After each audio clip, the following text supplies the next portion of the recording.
Qëndran ajo që thoshte kryeministri Kurti dhe Hekuran Murati, ministri i Financave, që do të krijojë një bashllëk shumë i madh financiar mujor në buxhetin e shtetit. Atëherë duhet përcjellet trendi, sepse na kemi çdo ditë mjetet që po shpërndahen prej buxhetit, edhe ky është një lloj bashllëk. Na japim parat në formë të subvencioneve, në formë të pagave të 13, në anën tjetër që ato paga po shkojnë pi shpenzojna në pompa të derivateve, edhe në artikuj të tjerë të cilët janë rritur dhe në mënyrë indirekte shteti prapë inkason ato mjetet.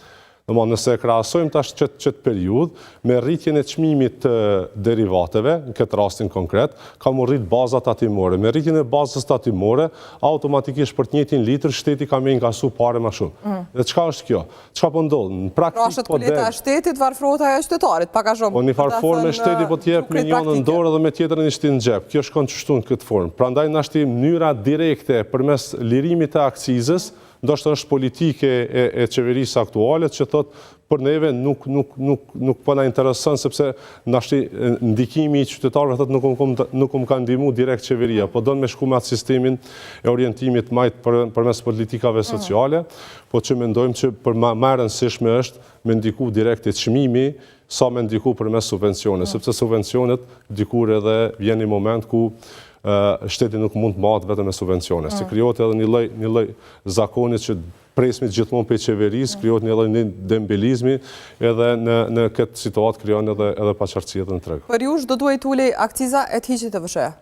Në rastin konkret sipas mendimit tim, është e vërtetë që ndoshta për pjesën e TVSH-s nuk mund të menaxhohet lehtë në treg. Po, sepse ishte edhe ashtu po për rastin e akcizës mund të ndërhyet direkt edhe mund të menaxhohet automatikisht përmes marzhës tregtare që ka në fuqi aktualisht Ministria e Tregtisë.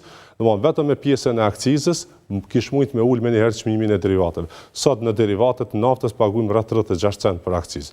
Unë e kuptoj që kemi humbje edhe të inkasimeve në buxhetin e shtetit, sepse nëse e marrim si tërësi tyrat shtetërore në dogan, vetëm nga sektori i burimeve të energjisë që përfshin nafta, gazi, derivatet, vajrat e të gjitha këto, e mbulojnë buxhetin e shtetit rreth 26%. Na po flasim për situata ku janë situata pak më emergjente. Nuk jemi të folë për politika që kanë ndikim automatikisht afatgjatë. Një farë situate tu e pas që qysh po ndodh trendi, e atëherë me marrë edhe vendimin. Nëse shteti se është përplit që janë rreth 10 milion euro humbjet.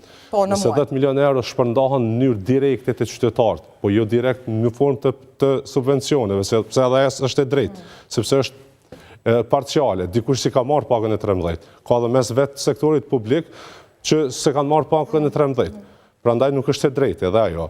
Po, në formën tjetër, në derivate, shamull që është anomali edhe pa kuptim, sot, një bujk që shkon edhe mbjell arën me traktor, e pagun akcizën, e pagun çmimin e naftës, njëjtë sikur se dikush që vozit Ferrari ose Lamborghini. Po, në fakt, kishim edhe në raportim këto zotja Avazi në Klan Kosova, shumë prej bujqve të cilët ishin intervistuar prej Klan Kosovës, kishin thënë kove të fundit se janë në gjendje që të lënë gjithë shka për gjysmë, të lënë tokat papunuar, sepse është krejtësisht e papërballueshme ky çmim me cilin po mbushin me naftë. Ju mundi me krahasu një kalkulim shumë thjeshtë. Në fillimin e vitit të këtij viti, çmimi mesatari naftës diku ka qenë rreth €1.18, 15 deri në €1.18 me TVSH po flasim.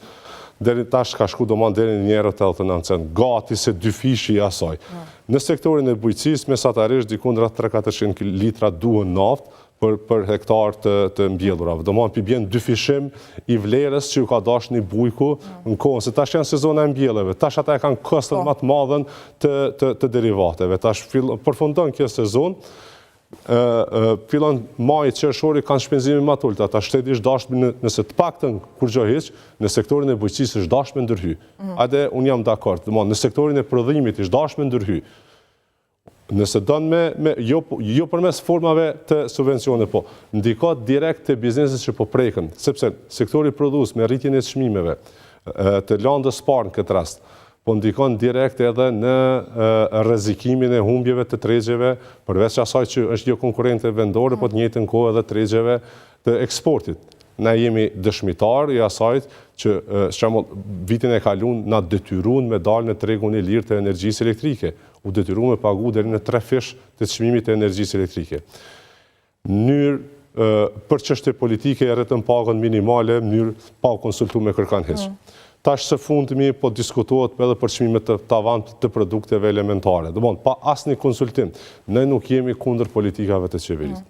Ne jemi pro çdo vendimit që mirët, mirë po me një procedurë që është dashur ndjeket, të konsultohen institucionet përkatëse, përfaqësuesit e bizneseve, në mënyrë që kur të merret një vendim, të merret një vendim i mirë dhe i preqen për gjithë. Që prej këtë gjitha këtërë, sigurisht. A do ta menjalon të kritë këtë situatë, ligji për çmimet të tavan, ashtu siç po thotë kryeministri Albin Kurti, që po t'ishte ky ligj, nuk do të ishte kjo situatë, nuk do të flisnim për këto tema dhe për këto masa që po propozohen prej opozitës. Ligji për çmimet të tavan, për mendimin tim, veç ligj nuk është. Aktualisht është si draft. Ajo, që është projekt. Sepse po tentohet, jo është projekt ligj, po që është i dhonë një forcë shtytëse qatë shpejt për më kalu me hinë fuqi, sa që nuk ka kuptim. Duan, qka le ta dinë të gjithë, qka po tentohet më po me atë ligj? Po tentohet më kriju një bërdi përhershëm, me marrë vendime të përkohshme, që s'ka kur një farë logjike.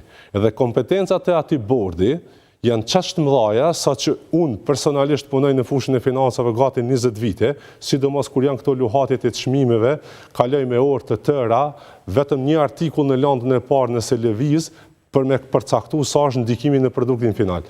Ndërsa ata sipas atij ligji